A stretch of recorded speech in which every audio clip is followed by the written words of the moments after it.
شهر رمضان الذي أنزل فيه القرآن نحمده ونصلي ونسلم على رسوله الكريم اما بعد فاعوذ باللہ من الشیطان الرجیم بسم اللہ الرحمن الرحیم 21 رمضان المبارک یوم شہادت اسد اللہ الغالب امام المشارق والمغارب حضرت امیر المؤمنین علی بن ابی طالب کرم اللہ وجہہ الکریم۔ حضرت علی المرتضیٰ کرم اللہ وجہہ الکریم کی ذات والا صفات، وہ خوش قسمت ذات ہے۔ آپ کی شان انفرادیت یہ ہے کہ اس کائنات کے اندر آنے کے بعد بچپنے کی حالت میں سب سے پہلے آپ نے آنکھیں کھول کے جس رخ زیبا کی زیارت کی وہ رسول اللہ صلی اللہ علیہ وآلہ وسلم کا چہرہ انور تھا۔ اس دنیا کے اندر جو بھی بچہ آیا، کسی نے آنکھ کھولی باپ کا چہرہ دیکھا، کسی نے چچا کا دیکھا، کسی نے ماں کا دیکھا، لیکن حضرت علی المرتضیٰ کرم اللہ وجہ الکریم کو اللہ نے یہ شان عطا فرمائی کہ آپ نے اس دنیا میں آنکھیں کھولتے ہی آقا علیہ الصلاۃ والسلام کے رخ زیبا کا بوسہ لیا۔ اور رسول اللہ صلی اللہ علیہ وآلہ وسلم نے حضرت علی المرتضیٰ کرم اللہ وجہ الکریم کے بارے میں ارشاد فرمایا، یا علی انت منی بمنزلت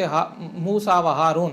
کہ حضرت آقا علیہ الصلاۃ والسلام نے حضرت علی المرتضیٰ کرم اللہ وجہ الکریم کو ارشاد فرمایا، جس کا مفہوم یہ ہے کہ اے علی، تیرا میرے ساتھ ایسے ہی رشتہ ہے جیسا کہ ہارون کا موسیٰ کے ساتھ رشتہ تھا، لیکن آگے فرمایا کہ لا نبی بعدی، آقا علیہ الصلاۃ والسلام نے فرمایا کہ میرے بعد کوئی نبی نہیں، چونکہ حضرت موسیٰ بھی اللہ کے نبی اور آپ کے بھائی حضرت ہارون بھی اللہ کے نبی تھے۔ تو جب آقا علیہ الصلاۃ والسلام نے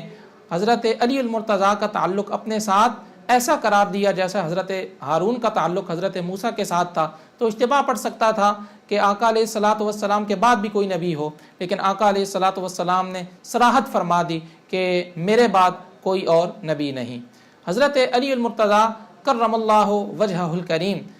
محبوب خدا بھی ہیں، محبوب مصطفیٰ بھی ہیں، محب خدا بھی ہیں اور محب مصطفیٰ بھی ہیں، یعنی آپ وہ ذات ہیں جو اللہ اور رسول اللہ صلی اللہ علیہ وآلہ وسلم سے محبت کرتے ہیں، اور اللہ اور آقا علیہ الصلاۃ والسلام حضرت علی المرتضیٰ سے محبت کرتا ہے۔ جس وقت خیبر کا قلعہ فتح کرنے کی بات آئی تو اس وقت آقا علیہ الصلاۃ والسلام نے ارشاد فرمایا، جس کا مفہوم یہ ہے کہ کل میں جھنڈا اس شخص کے ہاتھ میں دوں گا کہ جو اللہ اور رسول سے محبت کرتا ہے، اور اللہ اور اس کا رسول اس شخصیت سے محبت کرتے ہیں۔ اور وہ رات ہر صحابی رسول اور آقا علیہ الصلاۃ والسلام کے ہر غلام کے دل کے اندر یہ تمنا تھی، کاش کہ کل جھنڈا مجھے مل جائے، لیکن اگلے دن چشم فلک نے یہ نظارہ دیکھا کہ خیبر کا قلعہ فتح کرنے کے لیے جھنڈا حضرت علی المرتضیٰ کرم اللہ وجہ الکریم کے ہاتھ کے اندر تھمایا گیا۔ اور حضرت علی المرتضیٰ کرم اللہ وجہ الکریم کی شان کی انفرادیت یہ ہے کہ روایت کے اندر یہ بات آتی ہے کہ صحابہ کرام فرماتے تھے کہ کننا نعرف المنافقین ببغضہم علیہ، کہ ہم منافقین کو کس طرح پہچانتے تھے، اس طرح کہ جس کے دل کے اندر علی المرتضیٰ کرم اللہ وجہ الکریم کا بغض ہوتا ہم سمجھ جاتے کہ یہ منافق ہے۔ حضرت علی المرتضیٰ کرم اللہ وجہ الکریم کی ذات وہ ہے کہ بچوں کے اندر سب سے پہلے دائرہ اسلام میں داخل ہونے والے حضرت علی المرتضیٰ کرم اللہ وجہ الکریم ہیں۔ اور ایک موقع پہ آقا علیہ الصلاۃ والسلام کا سر مبارک حضرت علی المرتضیٰ کرم اللہ وجہ الکریم کی گود میں ہے،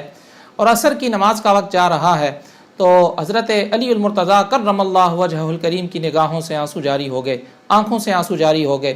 اور آقا علیہ الصلاۃ والسلام آپ جب آنکھ کھلی تو آپ نے استفسار کیا، پوچھا اے علی کیوں رو رہے ہو؟ تو حضرت علی المرتضیٰ کرم اللہ وجہ الکریم نے عرض کی، یا رسول اللہ صلی اللہ علیہ وسلم، آپ آرام فرما تھے، عصر کی نماز کا وقت جا رہا تھا، اب اگر میں نماز نہ پڑھتا تو نماز قضا ہو جاتی، اور اگر آپ کو اٹھاتا نماز کے لیے تو آپ کے آرام میں خلل واقع ہو جاتا، اسی وجہ سے میں اپنی نماز قضا نہیں کرنا چاہتا تھا، میری آنکھوں سے آنسو روا ہو گئے۔ روایت کے الفاظ ہیں کہ حضرت علی المرتضیٰ کرم اللہ وجہ الکریم کے لیے سورج کو دوبارہ واپس لوٹایا گیا، اور حضرت علی المرتضیٰ کرم اللہ وجہ الکریم نے نماز عصر اپنے وقت کے اندر قائم فرمائی۔ رسول اللہ صلی اللہ علیہ وآلہ وسلم کے فرمان مبارک کا مفہوم یہ ہے کہ النظر الی وجہ علی عبادہ، کہ میرا یہ غلام علی المرتضیٰ، اس کی شان یہ ہے کہ اس کی طرف محبت بھری نگاہ سے دیکھنا یہ عبادت ہے۔ اور حضرت ام المؤمنین عائشہ الصدیقہ رضی اللہ تعالی عنہا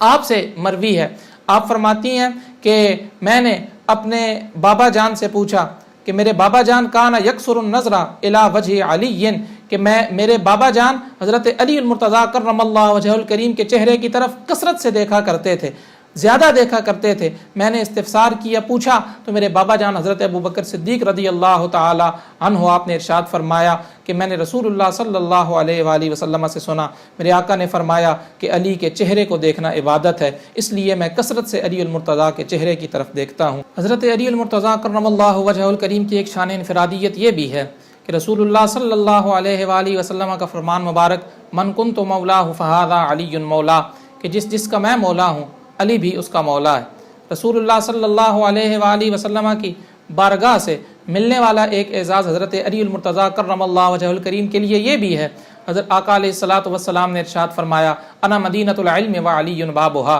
کہ میں علم کا شہر ہوں اور علی اس کا دروازہ ہے۔ من اراد العلم فلیأت الباب، اب جو علم کا ارادہ کرے اس کو دروازے کے پاس آنا چاہیے۔ حضرت علی المرتضیٰ کرم اللہ وجہہ الکریم کو اللہ نے کیسا علم عطا فرمایا تھا، ایک جھلک آپ کے سامنے رکھنا چاہتا ہوں۔ حضرت علی المرتضیٰ کرم اللہ وجہہ الکریم نماز پڑھانے کے لیے مصلی پہ ہیں، ایک شخص آیا اور اس کے دل کے اندر یہ بات تھی کہ میں کوئی ایسا سوال کروں گا کہ مسلمانوں کے یہ خلیفہ اگر اس کا جواب دینے لگ گئے تو ٹائم لگ جائے گا، نماز کا وقت گزر جائے گا، اور اگر جواب نہ دیا تو میں واویلا کروں گا کہ ان کو جواب نہیں پتہ۔ تو اس نے بڑی سوچ بچار کے بعد یہ سوال کیا کہ اے علی یہ بتائیں کہ کون سے جانور انڈے دیتے ہیں اور کون سے جانور بچے دیتے ہیں۔ حضرت علی المرتضیٰ کرم اللہ وجہہ الکریم نے وہاں کھڑے کھڑے ارشاد فرمایا کہ جن جانوروں کے کان باہر ہیں وہ بچے دیتے ہیں اور جن کے کان اندر ہیں وہ انڈے دیتے ہیں۔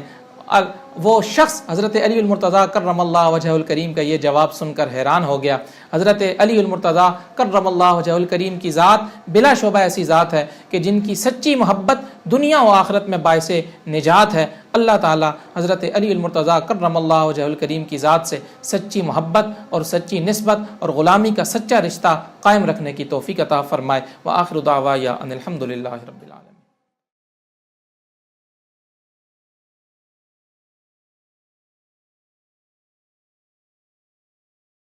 شهر رمضان الذي أنزل فيه القرآن نحمده ونصلي ونسلم على رسوله الكريم اما بعد فاعوذ بالله من الشیطان الرجیم بسم اللہ الرحمن الرحیم۔ 10 رمضان المبارک یوم وصال حضرت ام المؤمنین خدیجۃ الکبریٰ رضی اللہ تعالی عنہا۔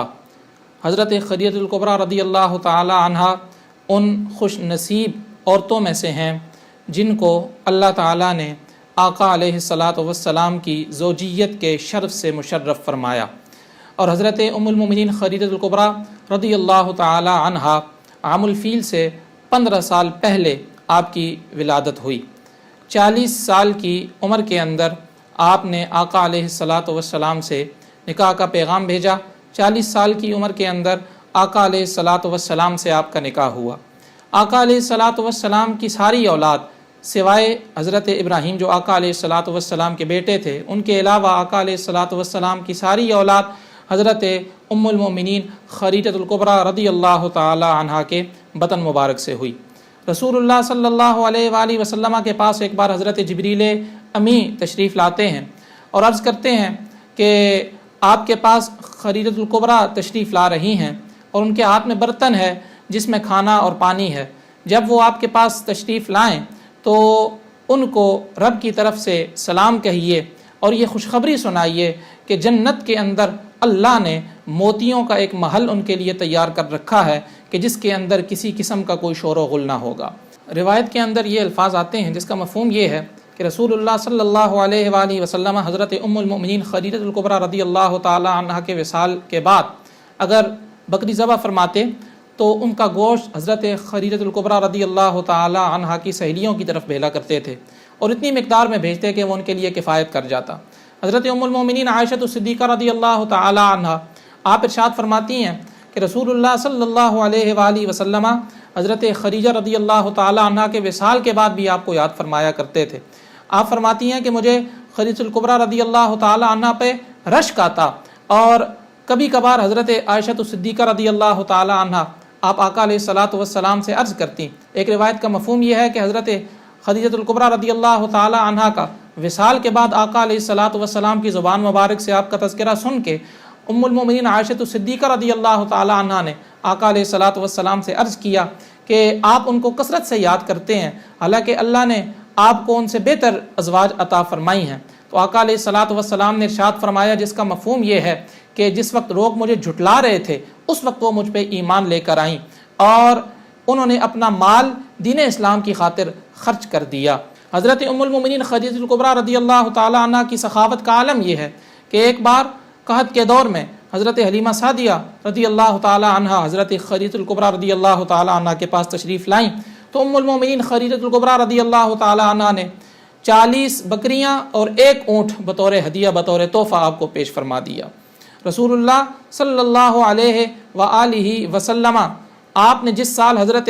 خدیجہ الکبریٰ رضی اللہ تعالی عنہ کا وصال ہوا اس سال کو عام الحزن قرار دیا۔ اور ام المؤمنین خدیجہ الکبریٰ رضی اللہ تعالی عنہ کی شان کا عالم کیا ہے کہ شریعت مطہرہ نے ہمیں تعلیم دی کہ الجنت تحت اقدام امہاتکم، کہ تمہاری جنت تمہاری ماں کے قدموں کے نیچی ہے۔ اور حضرت سیدہ فاطمہ الزہرا رضی اللہ تعالی عنہا وسلام اللہ علیہا آپ ام المؤمنین حضرت خدیجہ الکبریٰ رضی اللہ تعالی عنہا کی نور نظر اور لخت جگر ہیں۔ تو خود حضرت فاطمہ الزہرا رضی اللہ تعالی عنہا جنتی عورتوں کی سردار، اللہ اکبر، حضرت خدیجہ الکبریٰ رضی اللہ تعالی عنہا کی شان کا عالم کیا ہوگا کہ آپ کے قدموں کے نیچے اس شخصیت کی جنت ہے جو خود جنتی عورتوں کی سردار ہے۔ اللہ تعالی حضرت خدیجہ الکبریٰ رضی اللہ تعالی عنہا کے اسوہ نور پر ہماری مسلمان بہنوں کو عمل پیرا ہونے کی توفیق عطا فرمائے اور ان سے سچی غلامی کی نسبت ہمیں رکھنے کی توفیق عطا فرمائے۔ وآخر دعوایا ان الحمد للہ رب العالمین۔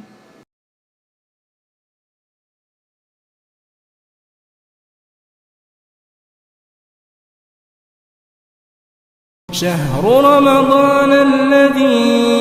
أنزل فيه القرآن نحمده ونصلي ونسلم على رسوله الكريم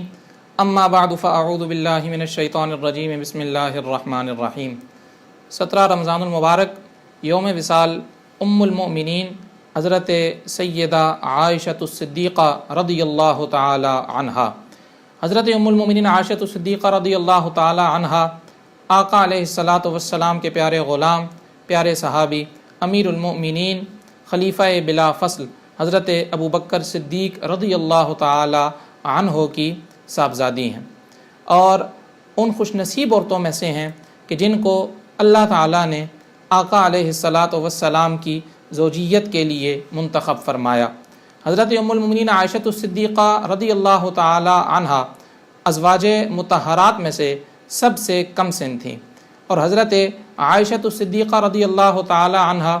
آپ کو رسول اللہ صلی اللہ علیہ وآلہ وسلم کی محبوبہ بننے کا شرف بھی حاصل ہوا۔ رسول اللہ صلی اللہ علیہ وآلہ وسلم حضرت ام المؤمنین عائشہ الصدیقہ رضی اللہ تعالی عنہا سے حد درجہ محبت فرماتے تھے اور حضرت ام المؤمنین عائشہ الصدیقہ رضی اللہ تعالی عنہا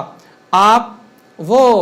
عظیم المرتبت شخصیت ہیں کہ آپ کی پاکیزگی میں اللہ تعالیٰ نے قرآن کریم کی کئی آیات نازل فرما دی اور حضرت عائشہ الصدیقہ رضی اللہ تعالی عنہا آپ کی وہ ذات ہے کہ آپ ہی کے سبب سے اس امت کو تیمم جیسا تحفہ عطا ہوا۔ حضرت عائشہ الصدیقہ رضی اللہ تعالی عنہا آپ کی سخاوت کا عالم یہ تھا کہ راوی بیان فرماتے ہیں کہ ایک مرتبہ 70,000 درہم آپ نے اللہ کی راہ میں صدقہ کر دیے، لیکن اس وقت آپ نے جو لباس زیب تن فرمایا ہوا تھا اس پر بھی پیوند لگے ہوئے تھے۔ حضرت ام المؤمنین عائشہ الصدیقہ رضی اللہ تعالی عنہا رسول اللہ صلی اللہ علیہ وآلہ وسلم کی کثیر حدیث کی راویہ ہیں اور اس کے ساتھ ساتھ اللہ تعالیٰ نے آپ کو فقاہت کا ملکہ بھی عطا فرمایا تھا۔ صحابہ کرام رضوان اللہ تعالی علیہم اجمعین علم حدیث اور علم فقہ کے لیے حضرت ام المؤمنین عائشہ الصدیقہ رضی اللہ تعالی عنہا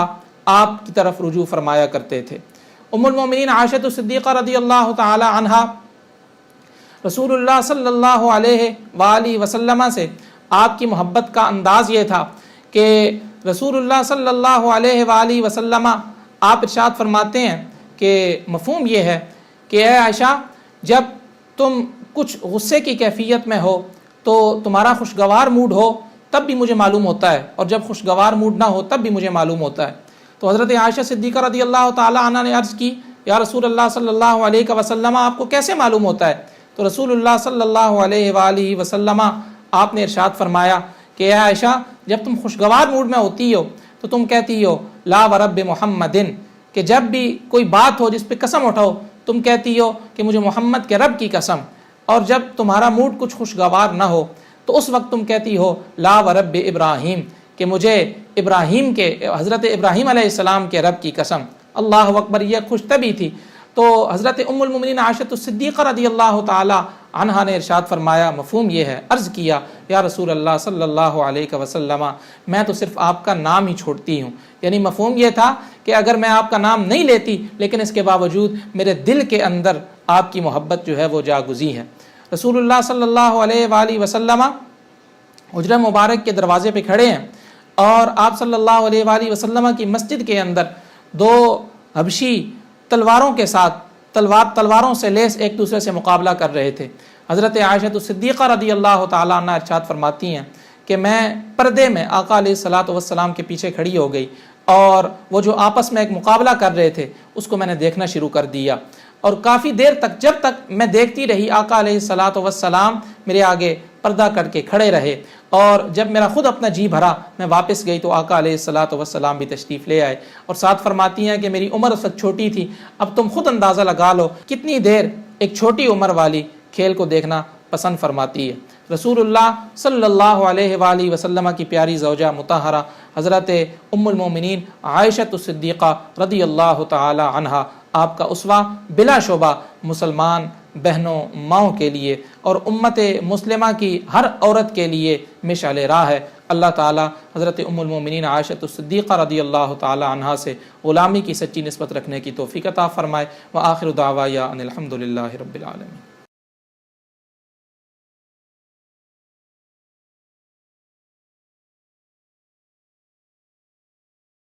شهر رمضان الذي أنزل فيه القرآن هدى للناس وبينات من الهدى والفرقان۔ بسم اللہ الرحمن الرحیم۔ اہم مارخور پلیٹ فارم پر خوش آمدید۔ پروگرام برکات رمضان کے ساتھ میں ہوں حبیب الرسول ضیائی۔ ہم مارخور نے رمضان المبارک کے بابرکت مہینے میں آپ کے لیے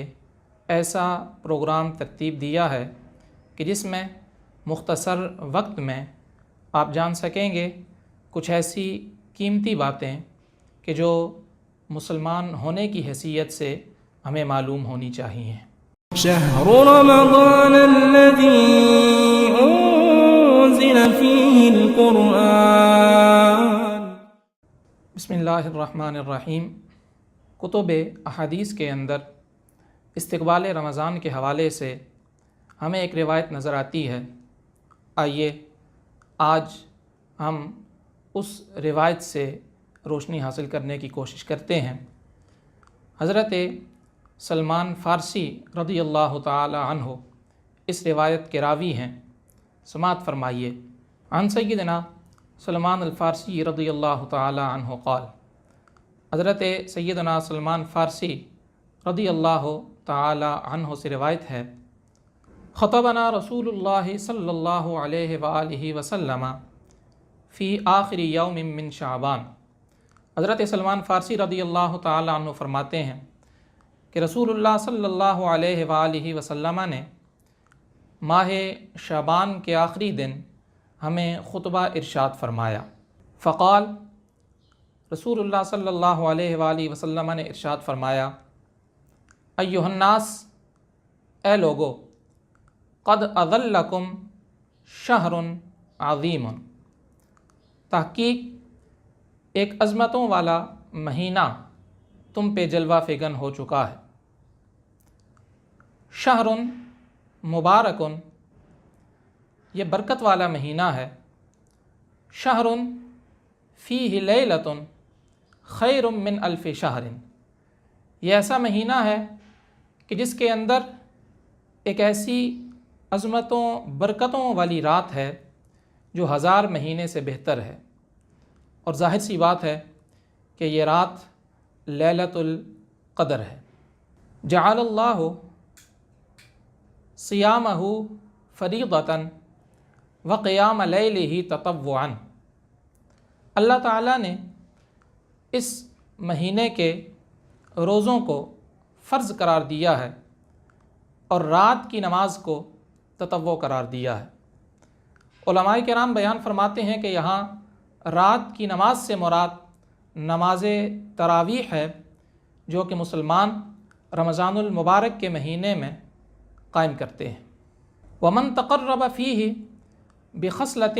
من الخیر کان کمن ادی فریضۃ فیما سواہ، اس مہینے کی عظمت و شان کا عالم یہ ہے کہ جس نے اس مہینے کے اندر کوئی بھلائی کا کام کیا، کوئی نیکی کی، تو اس کا اجر و ثواب اتنا بڑھا دیا جاتا ہے کہ جیسے رمضان المبارک کے علاوہ دیگر مہینوں میں دوسرے کسی دن میں کوئی بندہ فرض کام کرے۔ یعنی یوں سمجھ لیجئے کہ اس مہینے کی برکت کا عالم یہ ہے کہ اگر کوئی بندہ کوئی نفلی کام کرے تو اس کے نامہ اعمال میں فرض کام کرنے جتنا اجر و ثواب لکھ دیا جاتا ہے۔ ومن ادی فیہ فریضۃ کان کمن ادی 70 فریضۃ فیما سواہ، اور جس بندے نے اس مہینے کے اندر کوئی فرض کام کیا تو گویا اس کا اجر و ثواب 70 گنا تک بڑھا دیا جاتا ہے۔ گویا ایک فرض کام کرنے پر 70 فرائض کرنے جتنا اجر و ثواب بندے کے نامہ اعمال میں لکھ دیا جاتا ہے۔ شہر رمضان الذی انزل فیہ القرآن وَهُوَ شَهْرُ الصَّبْرِ، یہ صبر کا مہینہ ہے۔ وَالصَّبْرُ ثَوَابُهُ الْجَنَّةُ، اور فرمایا کہ صبر کا اجر جنت ہے۔ یعنی جو بندہ صبر کرے اللہ کریم اس صبر کی برکت سے اس کو جنت عطا فرماتا ہے۔ وَشَهْرُ الْمُوَاسَاةِ، اور یہ مواسات کا مہینہ ہے، یعنی اس مہینے کے اندر ہمارے دلوں کے اندر دوسرے مسلمان بھائیوں کے لیے نرم جذبات ہونے چاہئیں۔ وَشَهْرٌ يُزْدَادُ فِيهِ رِزْقُ الْمُؤْمِنِ، اور یہ ایسا مہینہ ہے کہ جس کے اندر مومن کا رزق بڑھا دیا جاتا ہے۔ یہاں پر ایک بات ذہن نشین رکھنی چاہیے کہ اس مہینے کے اندر اللہ تعالیٰ بندہ مومن کا رزق بڑھا دیتا ہے، تو سو وہ لوگ کہ اس مہینے میں جو بھلائی کا کام کر سکتے ہیں اور جن کی پاور ہے کہ وہ یہ کام کر سکیں، ان کو چاہیے کہ کم از کم اشیاء خورد و نوش کو ایسی قیمتوں تک لے آئیں کہ ایک غریب مسلمان بھی اپنے روزے، اپنی افطار اور اپنی سحری اچھے طریقے سے کر سکے۔ وَمَنْ فَطَّرَ فِيهِ صَائِمًا کَانَ مَغْفِرَةً لِذُنُوبِهِ وَعِتْقَ رَقَبَتِهِ مِنَ النَّارِ، اور جو بندہ اس مہینے کے اندر کسی روزے دار کا روزہ افطار کروائے تو یہ روزہ افطار کروانا اس کے گناہوں کی معافی کا سبب بن جائے گا، اور اس کی برکت سے اللہ تعالیٰ اس کو جہنم سے آزادی عطا فرما دے گا۔ وَكَانَ لَهُ مِثْلُ أَجْرِهِ مِنْ غَيْرِ أَنْ يَنْتَقِصَ مِنْ أَجْرِهِ شَيْءٌ، اور روزہ افطار کروانے والے کے نامہ اعمال میں اتنا اجر و ثواب لکھ دیا جاتا ہے کہ جتنا روزہ رکھنے والے کے نامہ اعمال میں اجر و ثواب لکھا جاتا ہے۔ لیکن یہاں یہ بات بھی ذہن نشین رہے کہ روزہ رکھنے والے کے نامہ اعمال میں کسی قسم کی کمی نہیں ہوتی۔ اللہ تعالیٰ اپنے فضل و کرم سے روزہ افطار کروانے والے کے مسلمان کے نامہ اعمال میں بھی اتنا ہی اجر و ثواب لکھ دیتا ہے۔ لیکن یہ بات بھی یاد رکھنی چاہیے کہ اس کا یہ مطلب ہرگز نہیں کہ وہ مسلمان جس پہ شریعت نے روزے فرض قرار دیے وہ اپنا فرض روزہ تو چھوڑ دے اور صرف دوسرے مسلمانوں کو افطار کروائے اور پھر یہ سمجھے کہ میرے نامہ اعمال میں نیکیاں درج ہو جائیں گی لہٰذا مجھے روزہ رکھنے کی ضرورت نہیں۔ ایسی بات نہیں۔ اگر کوئی بندہ ایسا کرے تو روزہ افطار کرنے کا ثواب، کرانے کا ثواب تو اس کو ملے گا، لیکن فرض روزہ چھوڑنے کا گناہ بھی اس کے نامہ اعمال میں درج کر دیا جائے گا۔ قالوا یا رسول اللہ،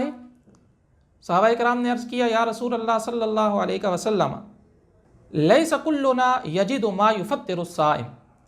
فرمایا کہ ہم میں سے ہر ایک کی اتنی گنجائش نہیں، ہر ایک کے پاس اتنا مال و متاع نہیں کہ روزے دار کو روزہ افطار کروایا جا سکے۔ شاید صحابہ کرام کے ذہن کے اندر یہ بات ہو کہ اتنا بڑا اجر و ثواب لینے کے لیے تو دسترخوان پہ طرح طرح کے ڈشز سجانی پڑیں گی اور طرح طرح کے کھانے تیار کر کے روزے دار کو روزہ افطار کروانا پڑے گا، پھر یہ اجر و ثواب ملے گا۔ انہوں نے عرض کیا کہ ہمارے پاس تو اتنا مال و متاع نہیں کہ ہم یہ سب کر سکیں۔ سنیے آقا علیہ الصلاۃ والسلام نے کیا ارشاد فرمایا۔ فقال صلی اللہ علیہ وآلہ وسلم، تو رسول اللہ صلی اللہ علیہ وآلہ وسلم نے ارشاد فرمایا، یعطی اللہ ھذا الثواب، کہ اللہ تعالیٰ یہ ثواب اس شخص کو بھی عطا فرمائے گا، من فطر صائما علی تمرۃ، کہ جس نے کسی روزے دار کو فقط ایک کھجور کے ذریعے سے روزہ افطار کروایا، او شربت ماء، یا پانی کے ایک گھونٹ سے روزہ افطار کروایا، او مدقۃ لبن، یا دودھ کے اندر پانی ملا کے، جس کو ہمارے عرف میں لسی، کچی لسی کہا جاتا ہے، اس کے ایک گھونٹ سے روزہ افطار کروایا، تو اللہ تعالیٰ اس کے نامہ اعمال میں بھی اتنا بڑا اجر و ثواب لکھ دے گا۔ ومن اشبع فیہ صائما، اور وہ خوش قسمت شخص جس نے کسی روزے دار کو پیٹ بھر کے کھانا کھلایا، جس نے کسی روزے دار کا پیٹ بھرا، سقاہ اللہ من حوضی، اللہ تعالیٰ اس کو میرے حوض سے شربتیں لا یظمأ حتی یدخل الجنہ، ایسا مشروب پلائے گا کہ وہ بندہ پھر کبھی پیاسا نہیں ہوگا یہاں تک کہ وہ خوش نصیب جنت میں داخل ہو جائے گا۔ شهر رمضان الذي أنزل فيه القرآن وهو شهر أوله رحمة، یہ ایسا مہینہ ہے کہ اس کا پہلا عشرہ رحمت کا ہے، وأوسطه مغفرة، اور اس کا درمیانی عشرہ مغفرت کا ہے، وآخره عتق من النار، اور اس کا آخری عشرہ جہنم سے آزادی کا عشرہ ہے۔ ومن خفف عن مملوکہ غفر اللہ لہ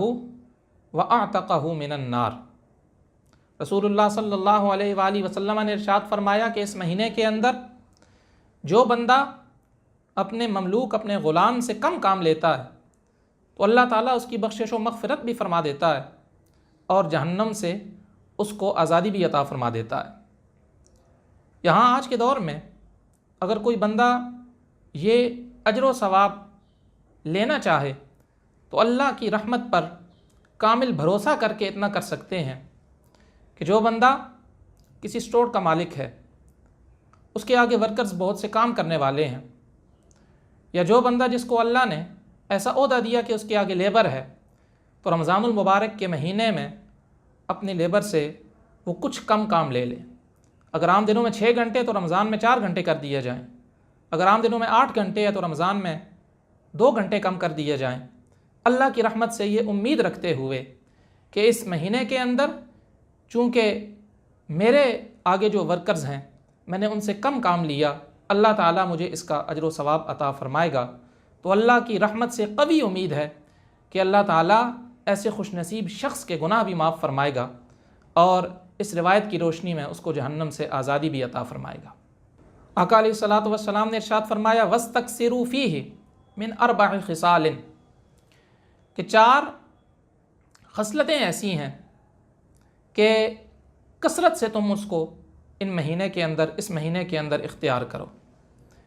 وہ 4 عادات، وہ 4 خصلتیں کون سی ہیں؟ خصلتین ترضون بہما ربکم، فرمایا کہ 2 خصلتیں تو ایسی ہیں، 2 عادات ایسی ہیں کہ جن کے ذریعے تم اپنے رب کو راضی کرو گے۔ وخصلتین لا غنا بکم عنہما، اور 2 عادتیں ایسی ہیں کہ جن سے تم کو چھٹکارا نہیں۔ فاما الخصلتان اللتان ترضون بہما ربکم، جو 2 عادتیں جن کے ذریعے تم اپنے رب کو راضی کرو گے، وہ 2 عادتیں، 2 خصلتیں کون سی ہیں؟ فشہادۃ اللہ الہ الا اللہ، ایک تو اس بات کی گواہی کہ اللہ کے سوا کوئی معبود برحق نہیں، وتستغفرونہ، اور اللہ سے اپنے گناہوں کی معافی مانگو۔ رمضان المبارک کے مہینے میں اگر یہ 2 خصلتیں انسان کے اندر پیدا ہو گئیں کہ وہ کثرت سے کلمہ طیبہ کا ورد کرے اور اللہ تعالیٰ کی وحدانیت کی گواہی دے اور اللہ سے اپنے گناہوں کی بخشش و مغفرت چاہے، تو اس روایت کی روشنی میں ہمیں یہ بات نظر آتی ہے کہ اللہ تعالیٰ ایسے خوش نصیب بندے سے راضی ہو جاتا ہے۔ وَأَمَّا اللَّتَانِ لَا غِنَا بِكُمْ عَنْهُمَا، اور وہ 2 خصلتیں کہ جن سے تمہیں چھٹکارا نہیں، فَتَسْأَلُونَ اللَّهَ الْجَنَّةَ، تم اللہ تعالیٰ سے جنت کا سوال کرو، وَتَعُوذُونَ بِهِ مِنَ النَّارِ، اور جہنم کی آگ سے اللہ تعالیٰ کی پناہ مانگو۔ یہ وہ مبارک خطبہ کے الفاظ تھے کہ جو رسول اللہ صلی اللہ علیہ وآلہ وسلم نے رمضان کی آمد پہ شعبان المعظم کے بالکل آخری دن صحابہ کرام کو ارشاد فرمایا، اور یقیناً اس روایت کے اندر جو جو باتیں ذکر کی گئیں، اگر ان چیزوں کو ہم اپنا لیں اور اپنی ذات پہ ان کو اپلائی کرنے کی کوشش کریں تو اللہ تعالیٰ کی رضا بھی حاصل ہوگی، آقا علیہ الصلاۃ والسلام کی خوشنودی بھی حاصل ہوگی،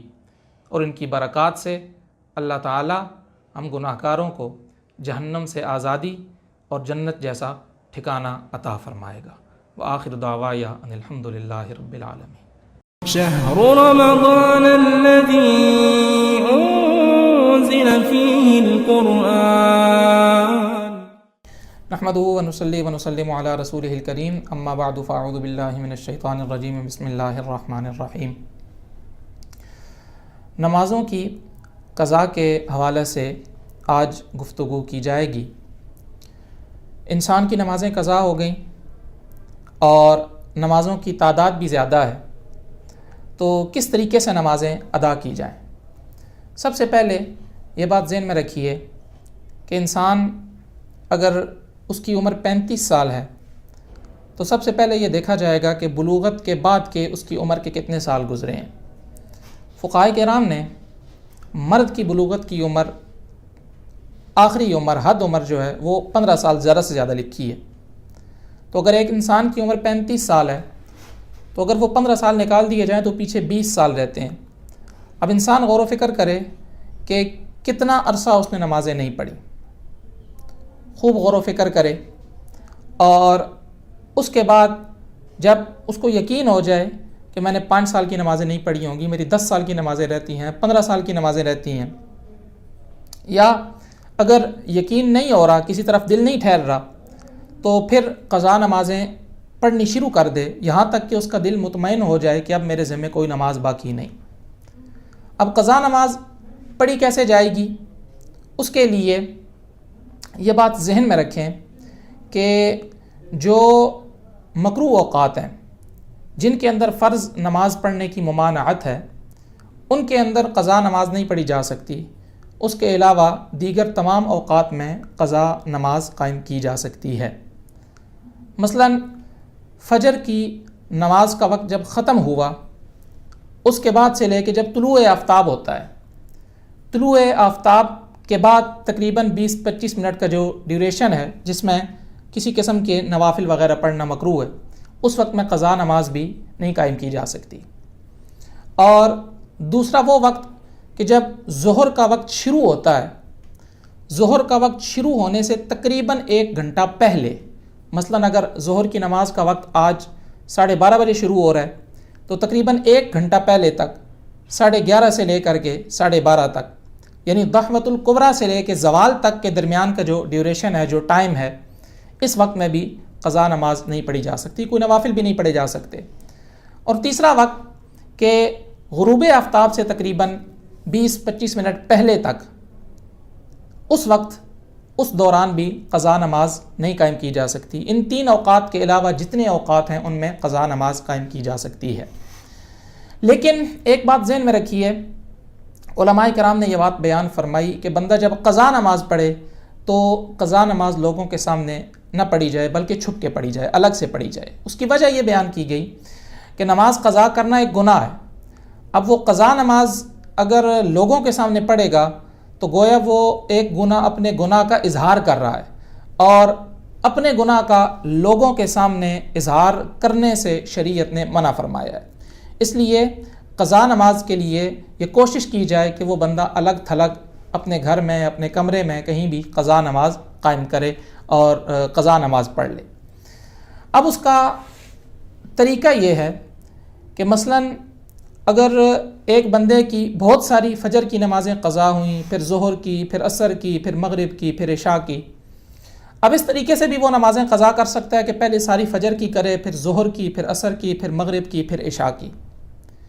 اور ایسے بھی کر سکتا ہے کہ اکٹھی ساری نمازیں قضا کرنی شروع کر دے، ہر روز ایک فجر کی پڑھ لے قضا، ایک ظہر، ایک عصر، ایک مغرب، ایک عشاء۔ لیکن یہاں یہ بات ذہن میں رکھیے کہ اب اس قضا نماز کی نیت کیسے کی جائے گی؟ تو جب قضا نماز پڑھی جائے گی اس کے لیے نیت یہی کی جائے کہ یا اللہ میری جو سب سے آخری نماز قضا ہوئی ہے، سب سے آخری مثلاً فجر کی وہ قضا کر رہا ہے تو کہ میری جو سب سے آخری فجر کی نماز قضا ہوئی ہے میں اس کی نیت کرتا ہوں، اس کے بعد اللہ اکبر کہہ کے نماز پڑھے۔ اسی طرح جو سب سے آخری میری ظہر کی قضا ہوئی ہے میں اس کی نیت کرتا ہوں، سب سے آخری جو عصر کی قضا ہوئی ہے اس کی نیت کرتا ہوں، مغرب اور عشاء اسی طریقے سے یہ نیت کر کے، یا یہ نیت کر لے کہ میری سب سے پہلی جو فجر کی قضا ہوئی ہے میں اس کی نیت کرتا ہوں، وہ نیت کر کے نماز پڑھنی شروع کر دے۔ یعنی یا بالکل آخری طرف سے وہ نیت کرے ہر نماز قضا میں، یا بالکل پہلے کی طرف سے۔ اور اس کے بعد قضا نماز کے اندر سنت موقدہ ہوں یا غیر موقدہ یا نوافل، ان کی قضا نہیں۔ اگر کوئی بندہ فجر کی قضا کرنا چاہتا ہے تو صرف 2 فرض قضا کرے گا، اور ظہر کی قضا کرنا چاہتا ہے 4 فرض، اور عصر کی قضا کرنا چاہتا ہے 4 فرض، مغرب کی قضا کرنا چاہتا ہے 3 فرض، اور عشاء کی نماز اگر قضا کرنا چاہتا ہے تو 4 فرض اور 3 وتر۔ لیکن یہ بات بھی ذہن میں رکھیے کہ اگر کسی بندے کی نماز قضا ہوئی شرعی مسافت کے اندر، یعنی وہ شرعی مسافر تھا، اس پہ قصر تھی، تو اب اس کی جو قضا ہے، جو سفر کے دوران نماز قضا ہوئی، اس کی قضا بھی قصر ہی پڑی جائے گی۔ مثلا اگر کسی بندے کی سفر میں شرعی مسافت تھی، قصر اس پہ بنتی تھی، اس کی ظہر کی نماز قضا ہو گئی، تو اب وہ ظہر کی جب نماز قضا کرے گا تو 4 فرض نہیں پڑھے گا بلکہ 2 فرض پڑھے گا۔ عصر کی نماز قضا ہوئی تو عصر کے 4 فرض نہیں بلکہ 2 فرض پڑھے گا۔ اسی طرح عشاء کے اگر 4 فرض ہیں تو 4 کی جگہ 2 پڑھے گا۔ رہی بات فجر کے فرائض کی، وہ چاہے سفر ہو چاہے حالت اقامت ہو 2 ہی رہیں گے۔ مغرب کی 3 فرائض ہیں، وہ ان دونوں صورتوں میں چاہے سفر ہو یا نہ ہو 3 ہی رہیں گے، اور جو وتر پڑھے جاتے ہیں وہ بھی 3 ہی رہیں گے۔ یہاں یہ بات بھی ذہن نشین رہے کہ اگر کسی بندے کی حالت اقامت میں کوئی نماز قضا ہو گئی، اب وہ بندہ حالت سفر میں ہے اور شرعی مسافر بن چکا اور اس پر نماز قصر ہو گئی، تو اب اگر سفر کی حالت میں وہ اس قضا نماز کو قائم کرنا چاہتا ہے کہ جو حالت اقامت میں اس سے قضا ہوئی تھی، تو اس قضا نماز کے اندر قصر نہیں ہوگی بلکہ وہ پوری پڑھنی پڑے گی۔ مثلا ایک بندہ حالت اقامت میں اس سے ظہر کی نماز قضا ہو گئی، اب وہ شرعی مسافر بن گیا، حالت سفر میں ہے، تو اس حالت سفر میں اگر وہ اس ظہر کی نماز کی قضا پڑھنا چاہے گا، قضا کرنا چاہے گا، تو 4 کے بجائے 2 رکعت کر کے قضا نہیں کرے گا بلکہ پوری 4 رکعت اس کو قضا کی صورت میں وہ ظہر پڑھنی پڑے گی۔ لیکن اس وقت کی جو نمازیں ہوں گی ان میں چونکہ شرعی مسافت کی وجہ سے قصر آ جائے گی، اور اگر اس وقت کی ظہر، اس دن کی ظہر ہوئی جس وقت وہ سفر کی حالت میں ہے، اور سفر کی حالت میں اس کو عصر آ گئی، عشاء آ گئی، تو ان نمازوں کی وہ قصر کرے گا۔ لیکن اگر اس صورت میں کوئی ایسی نماز وہ قضا کرنا چاہے جو حالت اقامت میں اس سے قضا ہو چکی تھی تو وہ نماز وہ قصر کر کے نہیں پڑھے گا بلکہ وہ نماز پوری اس کو پڑھنی پڑے گی۔ اب اس کے بعد اگلی بات یہ ذہن میں رکھیے کہ کچھ اوقات ایسے ہیں کہ جن میں نفل نماز نہیں پڑھی جا سکتی۔ مثلا فجر کی نماز، فجر کے فرض پڑھ لیے تو اس کے بعد کوئی نفلی نماز نہیں، فجر کا وقت شروع ہو گیا، اب فجر کی سنتیں اور فجر کے 2 فرض وہ پڑھے جا سکتے ہیں، اور فجر کی نماز کے بعد سورج طلوع ہونے تک کوئی نفلی نماز نہیں۔ عصر کی نماز پڑھ لی جائے، اب عصر کی نماز پڑھنے کے بعد سے لے کے مغرب تک کوئی نفلی نماز پڑھنے کی اجازت نہیں، لیکن ان اوقات میں قضا نماز پڑھی جا سکتی ہے۔ ہاں اتنی بات ذہن میں رکھیے کہ عصر کا جو آخری وقت ہے، جب مکروہ وقت ناقص وقت شروع ہو جاتا ہے، یعنی مغرب سورج غروب ہونے سے تقریباً 20-25 منٹ پہلے تک، اس وقت میں کوئی قضا نماز نہ پڑھی جائے، اس سے پہلے پڑھ لی جائے۔ لیکن اس میں بھی یہ بات ذہن میں رکھیں کہ قضا نماز، چونکہ نماز قضا کرنا ایک گناہ ہے اور گناہ کا اظہار لوگوں کے سامنے جائز نہیں، اس لیے قضا نماز جتنا ہو سکے وہ چھپ کے الگ سے پڑھنی چاہیے تاکہ دیگر لوگوں کو اس کا علم نہ ہو۔ یہاں پہ فقہاء کرام نے ایک اور بات بڑی پتے کی بیان فرمائی کہ اگر کسی بندے کے ذمے زیادہ قضا نمازیں ہیں، اب وہ پڑھنا چاہتا ہے تو اس کے لیے تخفیف ہوگی، وہ تخفیف کے ساتھ پڑھ سکتا ہے۔ کیسے؟ کہ جس وقت وہ رکوع میں جائے تو 3 بار سبحان ربی العظیم کہنے کے بجائے 1 بار سبحان ربی العظیم کہہ لے، اور جس وقت سجدے میں جائے تو 3 بار سبحان ربی الاعلیٰ کہنے کے بجائے 1 بار سبحان ربی الاعلیٰ کہہ لے۔ اور اگر 4 رکعت کی وہ قضا کر رہا ہے، مثلا ظہر کی یا عصر کی یا عشاء کے فرائض کی قضا کر رہا ہے، تو اب جو آخری 2 رکعتیں ہوں گی، تیسری اور چوتھی رکعت، ان میں جب کھڑا ہو قیام کے لیے تو بجائے پوری الحمد پڑھنے کے 3 بار کہہ لے سبحان اللہ سبحان اللہ سبحان اللہ، اور اس کے بعد رکوع میں چلا جائے۔ اور ایک اور تخفیف یہ بھی ہے کہ جس وقت وہ آخری قعدہ میں بیٹھے، یعنی تشہد آخری جو التحیات ہے وہ پڑھے، فجر کے فرائض میں تو 1 ہی بار ہوگی، اور اگر ظہر کے فرائض ہیں، عصر کے ہیں، مغرب کے یا عشاء کے، تو ان میں جو دوسرا قعدہ ہے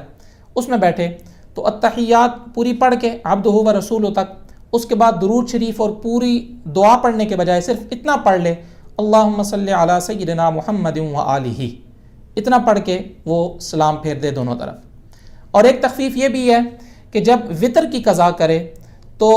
وطر کی قضا میں وہ تیسری رکعت میں جب دعائے قنوت پڑھی جاتی ہے اللہ اکبر کہہ کے، تو جب وہ قضا وطر پڑھ رہا ہے اور تیسری رکعت میں کھڑا ہوا، سورہ فاتحہ پڑھی، سورہ فاتحہ پڑھنے کے بعد اس نے کوئی اور سورت تلاوت کی، اس کے بعد اللہ اکبر جب اس نے کہا تو اب ہاتھ کانوں تک نہ اٹھائے بلکہ ہاتھ باندھے ہی اللہ اکبر کہے، اور اس کے بعد پوری دعائے قنوت پڑھنے کے بجائے 3 بار کہہ لے اللہم رب اغفر لی رب اغفر لی رب اغفر لی۔ اور لیکن یہاں یہ بات ذہن میں رکھیے کہ جو مغرب کے فرائض ہیں اور جو 3 وطر ہیں، ان میں مغرب کے فرائض میں صرف جو آخری رکعت ہوگی، تیسری رکعت، اس میں جب قیام کرے گا تو 3 بار سبحان اللہ سبحان اللہ سبحان اللہ کہہ کے رکوع میں جا سکتا ہے۔ لیکن وطر کے اندر یہ معاملہ نہیں، وطر کی 3 رکعتوں میں اس کو پوری سورہ فاتحہ اور ساتھ کوئی سورت پڑھنی پڑے گی۔ تو اس طریقے سے کم وقت کے اندر وہ اپنی نماز جو ہے وہ قضا نماز وہ پڑھ لے گا، اور اگر اللہ تعالیٰ کی توفیق سے وہ اس پہ استقامت کرے، وہ اپنی ایک نیت کر لے کہ روز میں نے 5 نمازیں 5 تو پڑھنی ہیں، فرض ہیں، اور 5 نمازیں اس کے ساتھ میں قضا کروں گا، تو اللہ تعالیٰ کی رحمت سے قوی امید ہے کہ کچھ ہی عرصے میں انشاءاللہ اس کی قضا نمازیں پوری ہو جائیں گی۔ لیکن اللہ تعالیٰ کی رحمت کی شان دیکھیے، علماء نے یہاں یہ بات بیان کی کہ اگر کوئی بندہ قضا نماز پڑھنی شروع کر دیتا ہے، اب اس کی 20 سال کی قضا رہتی ہے، 25 سال کی رہتی ہے، 15 سال کی رہتی ہے، لیکن ابھی اس نے قضا نماز پڑھنی شروع کی اور نیت کر لی کہ انشاءاللہ میں اپنی جتنی قضا نمازیں رہتی ہیں وہ ساری پوری کروں گا، ابھی اس نے 1 نماز ہی پڑھی قضا اور اس کا وصال ہو گیا، 2 نمازیں قضا پڑھی وصال ہو گیا، چونکہ اس کی نیت پکی تھی کہ میں نے اپنی نمازیں پوری کرنی ہے، تو اس نیت کی برکت سے اللہ تعالیٰ کی رحمت سے قوی امید ہے کہ اب جو قضا نمازیں اس کی رہ گئیں اللہ تعالیٰ ان نمازوں کے بارے میں اس بندے سے سوال نہیں فرمائے گا اور اس بندے کی بخشش و مغفرت ہو جائے گی۔ اللہ اکبر۔ یہ ماہ سیام رحمتوں برکتوں والا مہینہ ہے، تو اس مہینے کے اندر زیادہ سے زیادہ کوشش کیجیے دیگر نفلی جو عبادات ہیں ان کے بجائے جو ہمارے اوپر چیز لازم ہے، جو فرض ہے نماز پنجگانہ، تو جو نمازیں رہ گئیں ان کو قضا کرنے کی کوشش کریں۔ یہ رحمتوں برکتوں والا مہینہ ہے، اللہ تعالیٰ کی رحمت سے مزید حصہ حاصل کرنے کی کوشش کریں۔ اللہ تعالیٰ ہم سب کو اپنی نمازوں پہ استقامت کرنے کی توفیق عطا فرمائے، استقامت عطا فرمائے، اور جو نمازیں رہ گئیں ان کی اپنی زندگی میں جیتے جی قضا کرنے کی توفیق عطا فرمائے۔ وآخر دعوایا ان الحمدللہ رب العالمین۔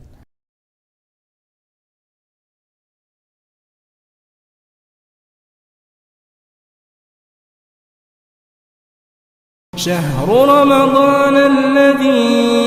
أنزل فيه القرآن. الحمد للہ وکفا والسلام علی عباده الذین اصطفى. اما بعد فاعوذ باللہ من الشیطان الرجیم. بسم اللہ الرحمن الرحیم. انما یرید اللہ لیذہب عنکم الرجس اہل البیت وَيُطَهِّرَكُمْ تَطْهِيرًا. آمنت باللہ صدق اللہ مولانا العظیم وبلغنا رسولہ النبی الکریم الامین الرؤوف الرحیم. ببرکتہ ان اللہ وملائکتہ یصلون علی النبی یا ایہا الذین آمنوا صلوا علیہ وسلموا تسلیما. اللہم صلی علی سیدنا ومولانا محمد وعلی آل سیدنا واصحاب سیدنا و مولانا محمد وبارک وسلم. بعد از حمد و سلام معزز سامعین ذی وقار، سورہ احزاب کی آیت نمبر 33 کا ایک حصہ آپ کے سامنے پڑھنے کا شرف حاصل کیا ہے، جس میں خالق کائنات نے ارشاد فرمایا، آیت کا مفہوم یہ ہے کہ اللہ یہ چاہتا ہے کہ تم سے ہر قسم کی ناپاکی کو دور کر کے تمہیں پاک کر دے۔ تو اس سے مراد اہل بیت اطہار جتنے بھی ہیں مالک کائنات نے ان سب کو پاک کر دیا ہے، اور انہی میں سے جس ہستی کا ذکر کرنا آج مقصد ہے وہ ہے سیدہ طیبہ طاہرہ زاہدہ سیدہ فاطمۃ الزہرا رضی اللہ تعالی عنہا، کہ آپ کی ہستی و کمال ہستی ہے کہ آمنہ کے لال مدینہ کے تاجدار محبوب پروردگار سیدہ فاطمۃ الزہرا رضی اللہ تعالی عنہا سے بے پناہ محبت کیا کرتے تھے، اور سیدہ فاطمۃ الزہرا رضی اللہ تعالی عنہا کی وہ ہستی ہے کہ جس ہستی کو حضور نبی کریم نے فرمایا کہ سیدہ فاطمہ جنتی عورتوں کی سردار ہے، اور یہ صرف اگر مقام حاصل ہے تو سیدہ طیبہ طاہرہ زاہدہ سیدہ فاطمۃ الزہرا رضی اللہ تعالی عنہا کو حاصل ہے، کہ جس کے بابا نبیوں کے سردار، جس کے شوہر ولیوں کے سردار ہیں، جس کے بیٹے جنتی نوجوانوں کے سردار ہیں، اور خود سیدہ جنتی عورتوں کی سردار ہیں۔ مالک کائنات نے یہ مقام یہ مرتبہ دیا ہے، اور سیدہ کائنات دیکھیے سیدہ عائشہ رضی اللہ تعالی عنہا فرماتی ہیں کہ حضور کو سیدہ کائنات سے اتنی محبت تھی کہ جب بھی سیدہ کائنات سیدہ فاطمۃ الزہرا رضی اللہ تعالی عنہا حضور نبی مکرم کے سامنے آتی تو حضور سیدہ کو دیکھ کر استقبال کے لیے کھڑے ہو جایا کرتے تھے، اور سیدہ کا استقبال کرتے، سیدہ کو ماتھا چومتے، اور جہاں خود بیٹھے ہوتے تھے سیدہ کو وہاں بٹھا دیا کرتے تھے۔ مالک کائنات نے یہ مرتبہ یہ مقام دیا ہے کہ آپ جب بھی آتی تو آمنہ کے لال، وہ آمنہ کے لال کہ جن کی خاطر مالک کائنات نے کل کائنات کو بنایا ہے، جو عرش پہ جاتے ہیں، معراج کی رات جاتے ہیں تو سارے نبی کے استقبال کے لیے کھڑے ہوتے ہیں۔ وہ نبی جب سیدہ طیبہ طاہرہ آتی ہے تو اس سیدہ کے استقبال کے لیے کھڑے ہو جاتے ہیں۔ تو اس سے پتہ یہ چلتا ہے کہ مالک کائنات نے سیدہ کائنات کو بڑا مقام، بڑا مرتبہ عطا کیا ہے، کہ جن کی خاطر کل جہان کے مالک آمنہ کے لال بھی کھڑے ہوتے ہیں۔ اور سیدہ کو آمنہ کے لال سے محبت کتنی تھی، آمنہ کے لال مدینہ کے تاجدار محبوب پروردگار نے فرمایا کہ سیدہ فاطمۃ بضعۃ منی، کہ یہ میرے جگر کا ٹکڑا ہے، اور جس نے فاطمہ کو اذیت پہنچائی ہے اس نے مجھ محمد کو اذیت پہنچائی ہے۔ اور حضور نبی مکرم صلی اللہ علیہ وسلم حضرت انس بن مالک رضی اللہ تعالی عنہ فرماتے ہیں کہ آمنہ کے لال مدینے کے تاجدار محبوب پروردگار جب بھی کسی سفر پہ جاتے، کہیں جاتے تو سب سے آخری ملاقات جو کرتے تھے وہ سیدہ فاطمہ الزہرا رضی اللہ تعالی عنہا سے فرماتے تھے، اور جب واپس آتے تو سب سے پہلے جو ملاقات ہوتی تھی سیدہ فاطمہ سے کیا کرتے تھے، اس لیے کہ اگر میں کہیں سفر پہ جاتا ہوں تو آخری ملاقات سیدہ سے کرتا ہوں، اور واپس آ کے سب سے پہلی ملاقات سیدہ سے ہوتی تھی، اس لیے کہ اس میں جتنا کم وقت ہے کہ سیدہ اور میرے درمیان جدائی جتنی کم ہو سکتی ہے کم ہو، اس لیے آمنہ کے لال جب جاتے تو آخری ملاقات سیدہ سے کرتے تھے، جب آتے تو سب سے پہلی ملاقات سیدہ فاطمہ سے کیا کرتے تھے۔ اور سیدہ کائنات رضی اللہ تعالی عنہ آپ آمنہ کے لال مدینے کے تاجدار کا جب وقت وصال آیا، سیدہ عائشہ رضی اللہ تعالی عنہ فرماتی ہیں کہ حضور نبی مکرم صلی اللہ تعالی علیہ وسلم نے سیدہ کائنات سیدہ فاطمہ الزہرا رضی اللہ تعالی عنہ کو اپنے پاس بلایا اور بلا کر سرگوشی کی، کان میں کچھ کہا۔ فرماتی ہیں یہ بات کہنے کی دیر تھی کہ سیدہ رونا شروع کر دیا سیدہ فاطمہ الزہرا رضی اللہ تعالی عنہ نے۔ پھر فرماتی ہیں کچھ ہی لمحے کے بعد سیدہ مسکرانے لگی۔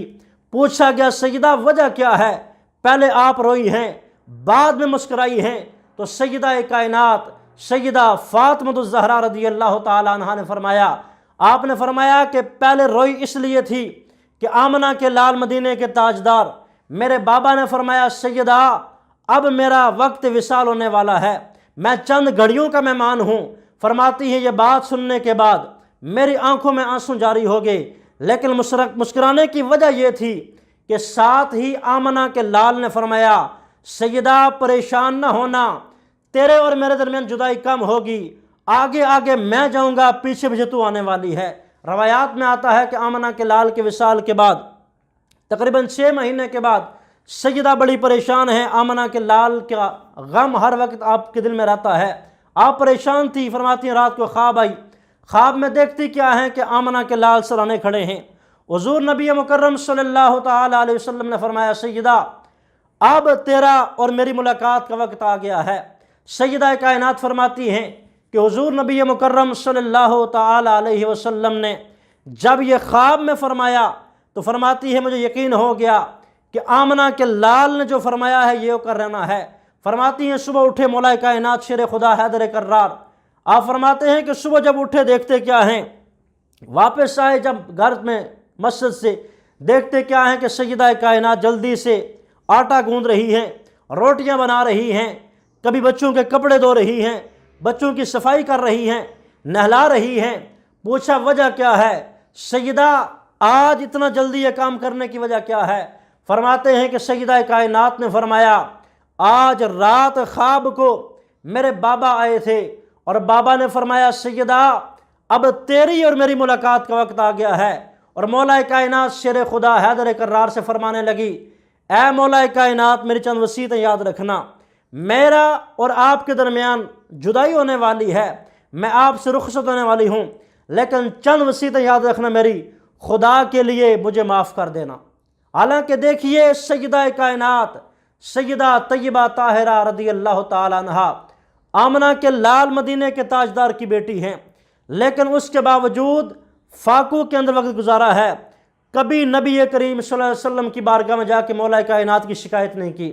کبھی یہ نہیں کہا کہ یا رسول اللہ کچھ گھر میں نہیں ہے۔ جب بھی نبی کریم سے ملتے خوشگوار ہو کے ملتی تھیں، اور سیدہ کائنات فاقوں کے باوجود آپ دیکھیے کہ سخاوت کا کیا عالم ہے کہ سیدہ فاطمہ الزہرا رضی اللہ تعالی عنہ جب بھی گھر میں کوئی فقیر آتا تو جو کچھ بھی گھر میں ہوتا دے دیا کرتی تھی، حتیٰ کہ اگر کچھ نہ بھی ہوتا تو پھر بھی وہ فقیر کو واپس خالی نہ بھیجتی تھی۔ تو سیدہ کائنات کا وصال کا وقت جب آیا تو کوئی وصیتیں کی اور کہنے لگی کہ روٹی جلدی اس لیے بنا رہی ہوں کہ میں نے کل وصال کر جانا ہے، میں یہ چاہتی ہوں کہ میرے بیٹے بھوکے نہ رہیں، میں اس لیے لباس اچھا پہنا رہی ہوں، نہلا رہی ہوں کہ نہ جانے میرے مرنے کے بعد، میرے وصال فرمانے کے بعد میرے ان بیٹوں کا کیا حال ہوگا۔ اور سیدہ کائنات سیدہ طیبہ طاہرہ کا وصال اسی طرح 3 رمضان مبارک کو آپ کا وصال ہوا۔ ایک بات اور کہ سیدہ کائنات رضی اللہ تعالیٰ عنہ آپ نے یہ وصیت کی مولا کائنات سے کہ جب میں مر جاؤں تو میرا جنازہ رات کے وقت اٹھانا ہے، اس لیے کہ کوئی غیر محرم یہ نہ دیکھ سکے کہ سیدہ کا قد کتنا تھا۔ میں یہ کہتا ہوں اپنی ماؤں بہنوں بیٹیوں سے جو کہتی ہیں پردہ دل میں ہونا چاہیے، جو کہتی ہیں کہ پردہ دل میں ہوتا ہے، ایسے کیا باتیں کرتے ہو؟ یاد رکھو سیدہ کائنات سے بڑی کوئی عورت دنیا میں نہیں آئی ہے، اور سیدہ کائنات جنتی عورتوں کی سردار ہونے کے باوجود آپ فرماتی ہیں مولا کائنات جب میں مر جاؤں تو میرا جنازہ رات کے وقت اٹھانا ہے، اس لیے کہ کوئی غیر محرم دیکھ نہ سکے کہ سیدہ کا قد کتنا تھا۔ یہ سیرت، یہ کردار ہے سیدہ فاطمہ الزہرا رضی اللہ تعالیٰ عنہ کا۔ آپ کا وصال 3 رمضان کو ہوا۔ دعا ہے مالک کائنات سے میرا مالک ہم سب کو سیدہ طیبہ طاہرہ کی زندگی پہ عمل کرنے کی توفیق عطا فرمائے۔ وآخر دعوایا ان الحمدللہ رب العالمین۔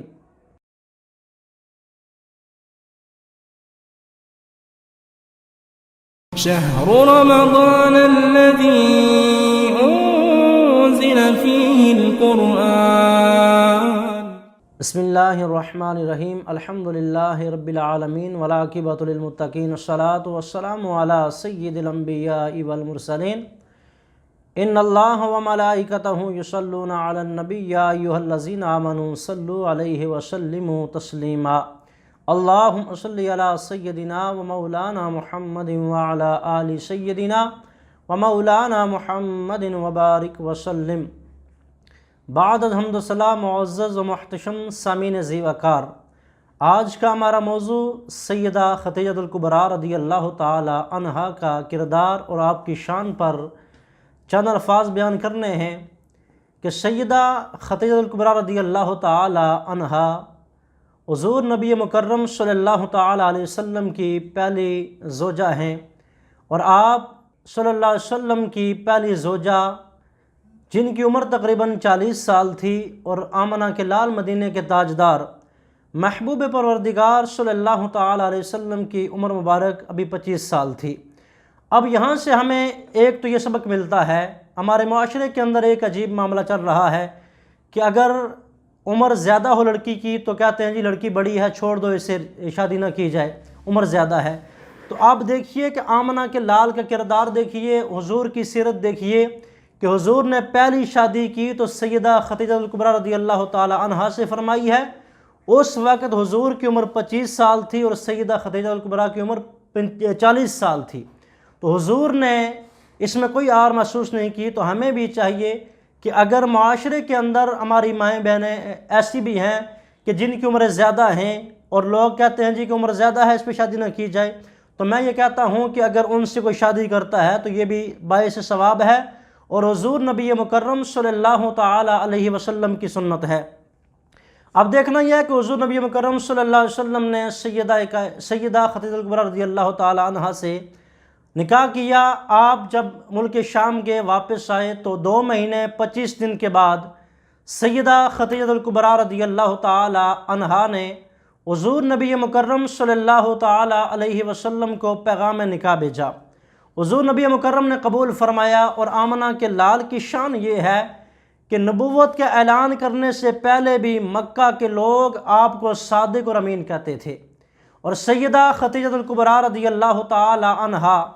آپ جب آمنہ کے لال مدینے کے تاجدار کی زوجیت میں آئی تو لوگوں نے آپ سے سوشل بائیکاٹ کر دیا۔ وہ خدیجہ الکبریٰ جو مکے کی سردار تھی، ملکۃ العرب تھی، اس نے جب آمنہ کے لال سے شادی کی تو لوگوں نے کہا، مکہ کے لوگوں نے اور عورتوں نے کہا کہ بڑے بڑے سرداروں کے رشتے آئے، تو نے انکار کیا اور ایک فقیر پہ سب کچھ لوٹا دیا ہے، ہم تیری ہیلپ نہیں کر سکتے۔ تو سیدہ خدیجہ الکبریٰ رضی اللہ تعالی عنہا نے ان حالات کے اندر بھی آمنہ کے لال کا ساتھ دیا ہے، اور سب سے پہلے عورتوں میں ایمان لانے والی سیدہ خدیجہ الکبریٰ رضی اللہ تعالی عنہا ہیں، کہ جنہوں نے آمنہ کے لال نے جب اعلان فرمایا نبوت کا تو عورتوں میں سب سے پہلے ایمان لانے والی ذات سیدہ خدیجہ الکبریٰ رضی اللہ تعالی عنہا کی ذات ہے۔ لوگوں نے سوشل بائیکاٹ کیا آمنہ کے لال سے، لیکن سیدہ کائنات نے سب کچھ آمنہ کے لال پہ قدموں پہ قربان کر دیا ہے۔ لوگوں نے جب اعلان نبوت حضور نے کیا تو لوگوں نے آپ کو برا بھلا کہنا شروع کیا، تو سیدہ نے جب آمنہ کے لال سے نکاح کرنا چاہا تو سب کچھ آمنہ کے لال کے قدموں پہ قربان کر دیا ہے۔ وہ سیدہ جو ملیکۃ العرب تھی، عرب کی شہزادی تھی، بڑے بڑے امراء، بڑے بڑے لوگ ان کے پاس جایا کرتے تھے۔ آپ کے بارے میں آتا ہے کہ اتنا بڑا محل تھا کہ مکہ کے سارے لوگ بھی اگر اس محل میں آنا چاہیں تو سما سکتے تھے، لیکن سب کچھ آمنہ کے لال کی ذات پر قربان کر دیا۔ جب آمنہ کے لال مدینہ کے تاجدار نے اعلان نبوت فرمایا، لوگوں نے برا بھلا کہا، تو سیدہ نے آمنہ کے لال کی ذات دیکھ کر، آمنہ کے لال کا کردار دیکھ کر آمنہ کے لال کا ساتھ دیا، اور ہر مشکل وقت میں سیدہ خدیجہ الکبریٰ رضی اللہ تعالی عنہا حضور نبی مکرم صلی اللہ تعالی علیہ وسلم کے ساتھ رہیں۔ اور ان کی شان دیکھیے، مقام دیکھیے، مرتبہ کتنا ہے کہ کوئی بھی سوتن اس دور کے اندر بھی جتنی اچھی بھی ہو اپنی دوسری سوتن کی تعریف نہیں کرتی، لیکن سیدہ خدیجہ الکبریٰ رضی اللہ تعالیٰ عنہ کی شان یہ ہے، بخاری اور مسلم کی حدیث ہے کہ سیدہ عائشہ رضی اللہ تعالی عنہا فرماتی ہیں کہ مجھے کسی بھی عورت پر اتنا رشک نہیں آیا جتنا سیدہ خدیجہ الکبریٰ رضی اللہ تعالی عنہا پہ آیا ہے۔ اور فرماتی ہیں کہ حضور نبی مکرم صلی اللہ تعالی علیہ وسلم اکثر سیدہ خدیجہ الکبریٰ رضی اللہ تعالی عنہا کا ذکر کیا کرتے تھے۔ حالانکہ سیدہ عائشہ رضی اللہ تعالی عنہا کا دیکھیے تو آپ کے وصال کے بعد سیدہ عائشہ رضی اللہ تعالی عنہا حضور کے نکاح میں آئی ہیں، لیکن اس کے باوجود ذکر کثرت سے کرتی ہیں۔ حالانکہ ہوتا یہ ہے کہ ذکر تو اس کا کیا جاتا ہے جس کا زمانہ ایک ہو، ذکر تو اس کا ہوتا ہے جس کو دیکھا ہو، تعریف اس کی جاتی ہے، لیکن اس کے باوجود دیکھیے سیدہ عائشہ رضی اللہ تعالی عنہا نے نہ تو سیدہ خدیجہ کو دیکھا ہے، نہ ملاقات ہوئی ہے، آپ کا وصال پہلے ہو گیا تھا، لیکن سیدہ عائشہ رضی اللہ تعالی عنہا اس کے باوجود سیدہ خدیجہ الکبریٰ رضی اللہ تعالی عنہا کا اکثر ذکر کیا کرتی تھیں، اور فرماتی ہیں کہ اس لیے کرتی ہوں کہ حضور نبی مکرم صلی اللہ تعالی علیہ وسلم اکثر سیدہ خدیجہ الکبریٰ رضی اللہ تعالی عنہا کا ذکر فرمایا کرتے تھے۔ اور فرماتی ہے کہ سیدہ خدیجہ الکبریٰ کی شان یہ ہے کہ ایک دفعہ جبریل امین حضور کی بارگاہ میں آئے اور فرمانے لگے یا رسول اللہ، عرض کرنے لگے یا رسول اللہ صلی اللہ تعالی علیہ وسلم، ابھی آپ کے پاس خدیجہ الکبریٰ آنے والی ہے اور کچھ کھانا لے کے آ رہی ہے، یا رسول اللہ، اللہ تعالیٰ بھی سیدہ خدیجہ الکبریٰ پر سلام پیش کرتا ہے۔ اب دیکھیے کتنا مقام، کتنا مرتبہ ہے کہ آمنہ کے لال نے بھی ساری زندگی جب تک آپ حیات رہے سیدہ کا ذکر کرتے رہے، اور فرماتے ہیں کہ اس لیے ذکر کرتا ہوں کہ جتنی بھی میری اولاد ہے ساری سیدہ خدیجہ الکبریٰ رضی اللہ تعالی عنہا کے بطن اطہر سے ہوئی ہے۔ اور سیدہ عائشہ رضی اللہ تعالی عنہ فرماتی ہیں، یہ بھی بخاری کی حدیث اور مسلم کی، کہ حضور نبی مکرم صلی اللہ تعالی علیہ وسلم جب بھی کوئی بکری ذبح کیا کرتے تھے تو جب گوشت تقسیم کرتے تو سب سے پہلے سیدہ خدیجہ الکبریٰ رضی اللہ تعالی عنہا آپ کی سہیلیوں کو گوشت تقسیم کیا کرتے تھے، اور سب سے پہلے ان کی سہیلیوں میں جو بھی گھر میں تقسیم کرتے انہیں پہنچایا کرتے تھے۔ اس سے ہمیں سبق یہ ملتا ہے کہ اپنے باپ کے دوست ہوں یا ماں کی سہیلیاں ہوں، ان کے ساتھ ان کی ہیلپ کرنی چاہیے، ان اگر گھر میں کوئی اچھی چیز بنائیں تو انہیں بھیجنی چاہیے، اس سے اپنے والدین جو چل بسے ہیں ان کی روح خوش ہوتی ہے۔ حضرت عائشہ رضی اللہ تعالی عنہا فرماتی ہیں کہ حضور نبی مکرم صلی اللہ تعالی علیہ وسلم کی بارگاہ میں ایک مرتبہ حضرت حالہ بن خویلد رضی اللہ تعالی عنہا آئی، اجازت طلب کی۔ فرماتی ہیں جب حضور نے آواز سنی تو حضور لرزہ بر اندام ہو کر باہر آئے اور یہ سمجھا کہ آج سیدہ خدیجہ الکبریٰ رضی اللہ تعالی عنہا آ گئی ہیں۔ آپ نے ان کی آواز سمجھ کر باہر آئے تو پتہ چلا کہ سیدہ خدیجہ الکبریٰ رضی اللہ تعالی عنہا نہیں ہیں بلکہ حضرت حالہ ہیں۔ حضور کو اتنا پیار تھا آپ سے، اتنی محبت تھی کہ حضرت حالہ کی آواز سن کر فرماتے ہیں مجھے یوں محسوس ہو رہا تھا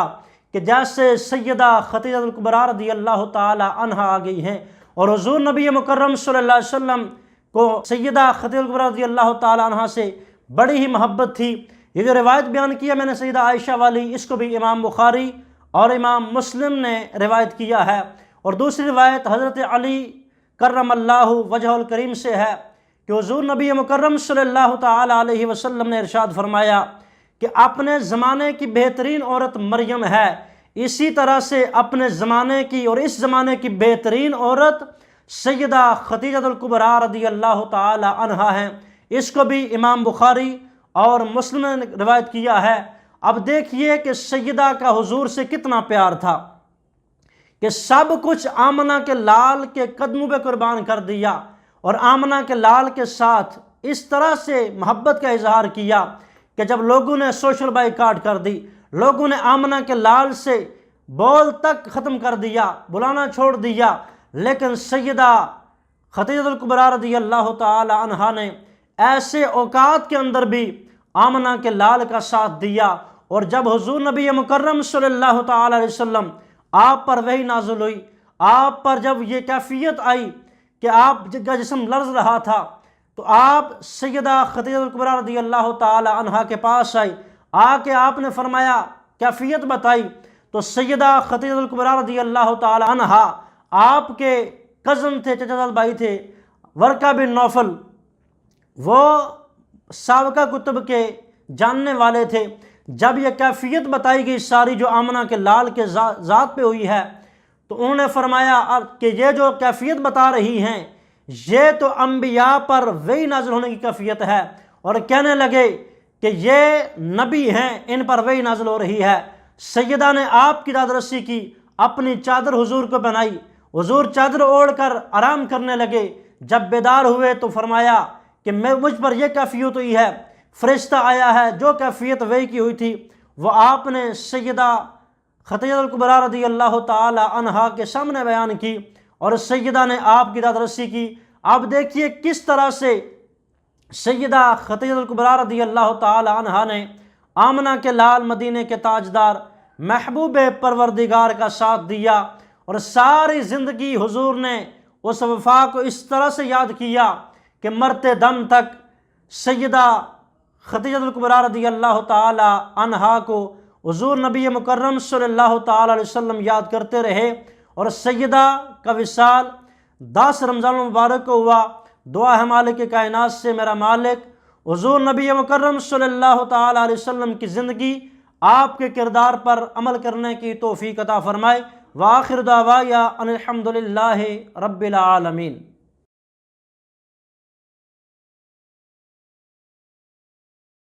شهر رمضان الذي أنزل فيه القرآن الحمد للہ رب العالمین والعاقبۃ للمتقین، الصلاۃ والسلام علی اشرف الانبیاء والمرسلین، اما بعد فاعوذ باللہ من الشیطان الرجیم، بسم اللہ الرحمن الرحیم۔ قال اللہ تبارک و تعالی فی القرآن المجید والفرقان الحمید، مثل الذین ينفقون اموالهم فی سبیل اللہ کمثل حبۃ انبتت 7 سنابل فی کل سنبلۃ 100 حبۃ واللہ یضاعف لمن یشاء واللہ واسع علیم۔ آمنت باللہ صدق اللہ مولانا العظیم۔ صلو علی الحبیب اللہم صلی علی سیدنا و مولانا محمد وعلی آل سیدنا و اصحاب سیدنا و مولانا محمد وبارک وسلم۔ تو معزز سامعین عزیز شام، آج کا ہمارا ٹاپک زکوٰۃ کی اہمیت اور اس کے مسائل ہیں۔ زکوٰۃ یہ ارکان اسلام میں سے تیسرا اہم رکن ہے۔ خالق کائنات نے قرآن حکیم کے اندر بے شمار مقامات کے اوپر نماز کے ساتھ زکوٰۃ کا حکم ارشاد فرمایا ہے۔ تقریباً 82 مرتبہ خالق کائنات نے نماز کے ساتھ زکوٰۃ کا حکم ارشاد فرمایا ہے، اور یہ ارکان اسلام میں سے تیسرا رکن زکوٰۃ ہے۔ زکوٰۃ کا معنی مال کو ستھرا کرنا، پاک کرنا ہے، اور زکوٰۃ خالق کائنات نے قرآن حکیم کے اندر وَأَقِیمُوا الصَّلَاةَ وَآتُوا الزَّکَاةَ کہ نماز قائم کرو اور زکوٰۃ ادا کرو، اس حوالے سے ارشاد فرمایا ہے۔ اور زکوٰۃ ادا کرنے سے مال پاک ہوتا ہے، مال ستھرا ہوتا ہے، اور الترغیب و ترہیب کے اندر ایک حدیث مبارکہ کوٹ کی گئی ہے کہ جو بندہ زکوٰۃ ادا نہیں کرتا اس کی نماز بھی ادا نہیں ہوتی۔ اور زکوٰۃ یہ اس کا نصاب اکثر لوگ تو ہم جانتے ہیں، لیکن اس کے باوجود ہماری توجہ اس طرف نہیں ہوتی۔ زکوٰۃ یہ 7.5 تولے سونا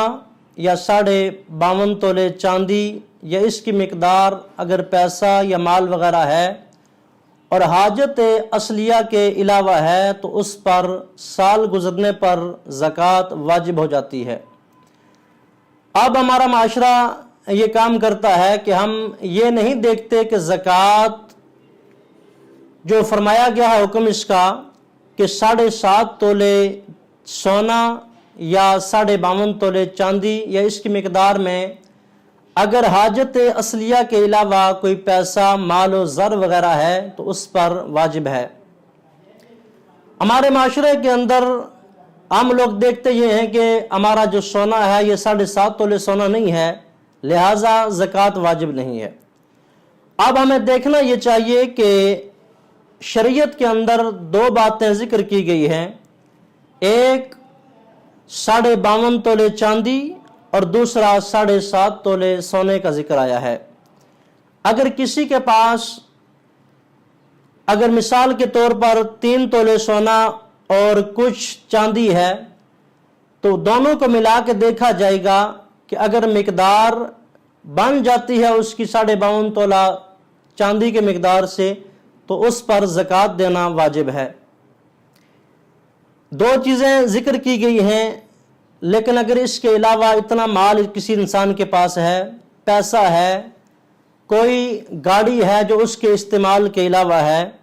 تو یہ حاجت اصلیہ کے علاوہ یہ چیزیں آتی ہیں۔ مثال کے طور پر کسی نے ایک گاڑی رکھی ہے اپنے استعمال کے لیے، ایک رکھی ہے شوقیہ طور پر، تو وہ اس پر زکوٰۃ واجب ہے۔ ایسے ہی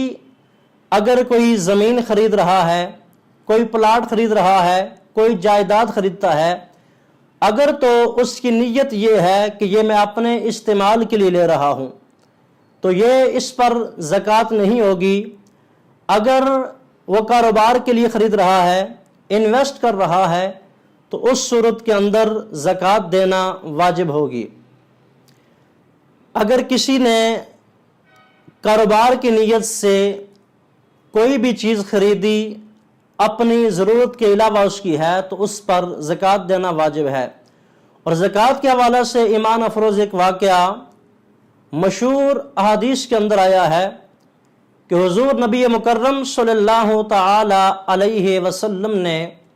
صحابہ اکرام رضوان اللہ تعالی علیہم اجمعین سے ارشاد فرمایا کہ اے میرے صحابہ، مال سے زکوٰۃ دیا کرو، اس سے مال پاک ہوتا ہے، مال میں اضافہ ہوتا ہے، اللہ تعالی مال کو بڑھا دیتا ہے۔ یہ بات نبی مکرم صلی اللہ تعالی علیہ وسلم صحابہ اکرام رضوان اللہ تعالی علیہم اجمعین سے ارشاد فرما رہے تھے کہ پاس ایک یہودی کھڑا سن رہا تھا۔ جب یہودی نے یہ سنا تو اس نے کہا کہ میں بھی یہ کام کرتا ہوں، اپنے مال سے زکوٰۃ نکال کے دے دیتا ہوں۔ مجھے پتا ہے کہ جس راستے سے میرے مال نے جانا ہے یا جہاں پہنچنا ہے وہاں پر 99% یہ خدشہ ہے کہ وہاں پر ڈکیتیاں ہوتی ہیں، چوری ہوتی ہے اور ڈاکو سارا مال لوٹ لیتے ہیں۔ تو میں یہ نکال کے دے دیتا ہوں، لیکن نبی مکرم کو میں پوچھوں گا اس حوالے سے جب میرا مال چوری ہو جائے گا۔ تو جب وہ مال گیا تو راستے میں ڈاکو پڑے تو سارا مال چوری کر لیا، اور اس یہودی کا اونٹ بھی ساتھ ہی تھا۔ تو راستے میں جاتے ہوئے اس اونٹ کی ٹانگ کو زخم آ گیا، جس سے وہ لنگڑا کے چلنے لگا، آہستہ آہستہ چلنے لگا۔ جب راستے میں ڈاکو پڑے تو سارا مال لوٹ لیا، اور وہ یہودی کا اونٹ جو تھا وہ آہستہ آہستہ چل رہا تھا، اس قافلے سے پیچھے رہ گیا۔ جب قافلے سے پیچھے رہا تو یہودی کو خبر ملی کہ جو مال ہمارا آ رہا تھا وہ سارا مال ڈاکو چوری کر کے لے گئے ہیں۔ یہ بات جب یہودی نے سنی تو وہ تلوار لے کر نبی مکرم صلی اللہ تعالی علیہ وسلم کی بارگاہ میں آ گیا اور کہنے لگا کہ میں نعوذ باللہ من ذالک آج نبی مکرم کا سر اتاروں گا کہ مال جس کی بارے میں نبی مکرم نے فرمایا تھا کہ تم زکوٰۃ نکالا کرو، رب تعالی مال کی حفاظت فرماتا ہے، اور رب قدیر مال کے اندر اضافہ کرتا ہے، مال کو بڑھا دیتا ہے۔ تو یہ نبی مکرم کا فرمان تھا، لیکن یہودی نے کہا کہ میں جا کے پوچھتا ہوں، آج مجھے بہانہ مل گیا ہے کہ میں نبی مکرم کو نعوذ باللہ شہید کراؤں کہ آپ نے جو بات کہی تھی وہ بات سچ ثابت نہیں ہوئی، لہٰذا میں آپ کی گردن اتاروں گا۔ جب یہودی تلوار لے کر نبی مکرم صلی اللہ تعالی علیہ وسلم کی بارگاہ میں جا رہا تھا، ابھی قریب ہی پہنچنے والا تھا کہ ایک بندے نے آواز دی اور کہا یہودی کہاں جا رہے ہو؟ کہا نبی مکرم کا سر لینے جا رہا ہوں۔ اس نے کہا کس وجہ سے؟ تو یہودی نے کہا نبی مکرم نے فرمایا تھا کہ جس کے مال سے زکوٰۃ نکلتی ہے رب تعالیٰ اس مال کے اندر اضافہ کر دیتا ہے، رب تعالیٰ اس مال کو بڑھا دیتا ہے۔ نبی مکرم نے فرمایا تھا میں نے مال سے زکوٰۃ نکال کے لوگوں کو دی تھی، اب میرا مال چوری ہو گیا ہے، میں پوچھنے جا رہا ہوں۔ آپ نے تو فرمایا تھا کہ جس مال سے زکوٰۃ نکالی جاتی ہے رب مال کو بڑھا دیتا ہے، میرا مال چوری کیسے ہوا؟ یہ بات کرنے کی دیر تھی، اس بندے نے کہا یہودی ٹھہر جا، تیرا مال لوٹا نہیں، تیرا مال ضائع نہیں ہوا، بلکہ تیرا اونٹ سامان سے لدا ہوا صحیح سلامت واپس آ گیا ہے۔ جب یہ بات سنی تو پوچھا کیسے؟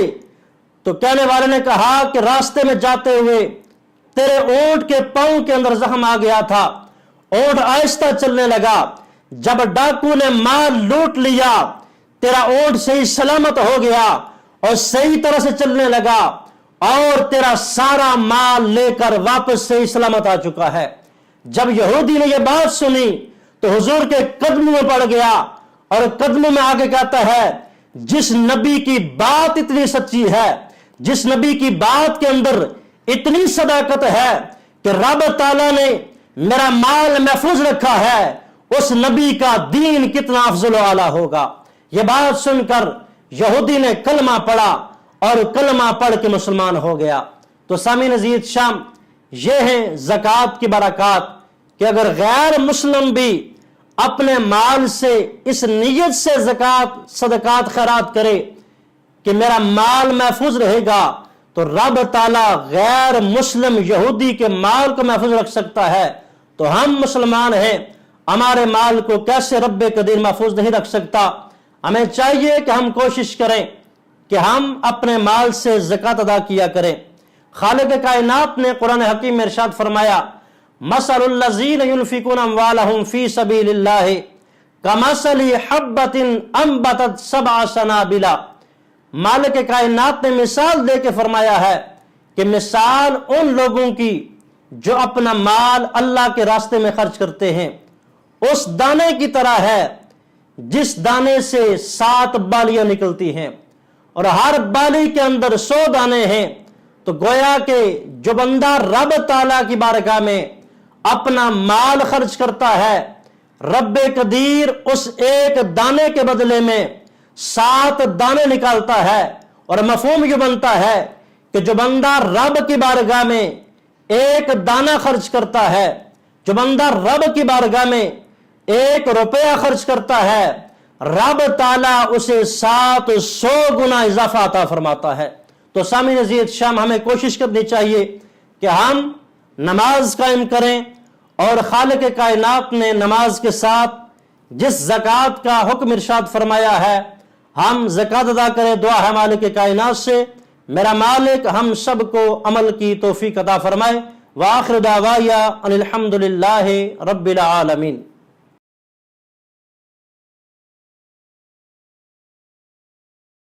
شهر رمضان الذي أنزل فيه القرآن الحمد للہ رب العالمین والعاقبۃ للمتقین، الصلاۃ والسلام علی سید الانبیاء والمرسلین، اما بعد فاعوذ باللہ من الشیطان الرجیم، بسم اللہ الرحمن الرحیم۔ وعہدنا الی ابراہیم واسماعیل ان طہر بیتی للطائفین والعاکفین والرکع السجود۔ آمنت باللہ صدق اللہ مولانا العظیم، وبلغنا رسولہ النبی الکریم الامین الرؤوف الرحیم، ببرکتہ ان اللہ وملائکتہ یصلون علی النبی یا ایہا الذین آمنوا صلوا علیہ وسلموا تسلیما۔ اللہم صلی علی سیدنا و مولانا محمد وعلی آل سیدنا و مولانا محمد وبارک وسلم۔ معزز سامعین عزیز، شام پروگرام ہم مرخور کے ساتھ میں ہوں محمد نواز چشتی۔ آج کا ہمارا ٹاپک فضائل اعتکاف اور مسائل ہیں۔ اعتکاف یہ عربی کا لفظ ہے جس کا معنی ہے ٹھہر جانا، اور خالق کائنات نے قرآن حکیم کے اندر فرمایا وعہدنا الی ابراہیم واسماعیل ان طہر بیتی للطائفین والعاکفین والرکع السجود، کہ مالک کائنات نے تاکید فرمائی ابراہیم علیہ السلام اور سیدنا اسماعیل علیہ السلام کو کہ میرے گھر کو خوب پاک کرو، طواف کرنے والوں کے لیے، اعتکاف کرنے والوں کے لیے، اور رکوع اور سجود کرنے والوں کے لیے۔ اور بخاری شریف کی حدیث ہے، سیدہ کائنات سیدہ عائشہ رضی اللہ تعالی عنہا فرماتی ہیں کہ حضور نبی مکرم صلی اللہ تعالی علیہ وسلم کا زندگی کا یہ معمول تھا کہ رمضان کے آخری عشرہ میں حضور نبی مکرم ہر سال 10 دن کے لیے اعتکاف بیٹھا کرتے تھے۔ اور سیدنا ابو ہریرہ رضی اللہ تعالی عنہ روایت کرتے ہیں کہ نبی مکرم صلی اللہ تعالی علیہ وسلم ہر رمضان کے مہینے میں آخری عشرہ کے اندر 10 دنوں میں اعتکاف کیا کرتے تھے۔ اور سیدہ کائنات سیدہ عائشہ رضی اللہ تعالی عنہا فرماتی ہیں کہ جس سال حضور نبی مکرم کا وصال با کمال ہوا، اس سال حضور نبی مکرم نے 10 دن کی بجائے رمضان مبارک کے اندر 20 دن کا اعتکاف کیا ہے۔ اور دوسری روایت سے ملتا ہے، بہقی کی یہ روایت ہے کہ حضور نبی مکرم صلی اللہ تعالی علیہ وسلم نے ارشاد فرمایا جو کوئی بندہ رب کی رضا کی خاطر 1 دن کے لیے اعتکاف بیٹھتا ہے تو مالک کائنات اس بندے اور جہنم کے درمیان 3 بڑی خندقیں اور ان کا فاصلہ فرما دیتا ہے۔ اور خندقوں کے بارے میں آتا ہے کہ ایک خندق مشرق سے لے کر مغرب تک ایک خندق کا فاصلہ ہے، اور جو کوئی بندہ رب کی رضا کی خاطر 1 دن اعتکاف بیٹھتا ہے، مالک کائنات اس بندے اور جہنم کے درمیان 3 خندقوں کا فاصلہ فرما دیتا ہے۔ اب اندازہ کیجئے کہ ایک خندق کا فاصلہ